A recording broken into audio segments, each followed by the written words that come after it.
జగన్మోహన్ రెడ్డి ఓడిపోయినా కానీ తన నీచ బుద్ధిని మానుకోలేదు. నూతన ప్రభుత్వం వచ్చిన తర్వాత కొన్ని ఘటనలు జరిగిన మాట వాస్తవం. అయితే ఆ ఘటనలపై ప్రభుత్వం కానివ్వండి, పోలీస్ శాఖ కానివ్వండి చాలా సీరియస్ గా స్పందించింది.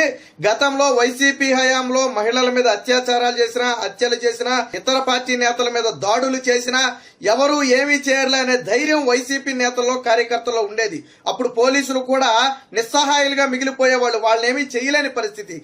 కానీ నేడు చంద్రబాబు గారి హయాంలో, చంద్రబాబు గారి ప్రభుత్వంలో తప్పు చేసిన వ్యక్తి ఎవరైనా సరే, ఏ పార్టీకి చెందిన వ్యక్తి అయినా సరే తక్షణమే చర్యలు తీసుకోవాలనే ఒక సిద్ధాంతం ప్రకారం పనిచేస్తున్నారు. ఇటీవల కొన్ని ఘటనలు జరిగాయి ఆంధ్రప్రదేశ్ లో. దాని మీద పోలీస్ శాఖ చాలా వేగంగా స్పందించింది. హోంమంత్రి అనిత గారు అనేక కేసుల్ని పర్సనల్ గా తీసుకుని వెనువెంటనే నిందితుల్ని పట్టుకునే ప్రయత్నం చేశారు. కానీ వీటిని ఏవి కూడా బయటకు చెప్పకుండా కేవలం జరిగిన ఘటన గురించి మాత్రమే హైలైట్ చేస్తూ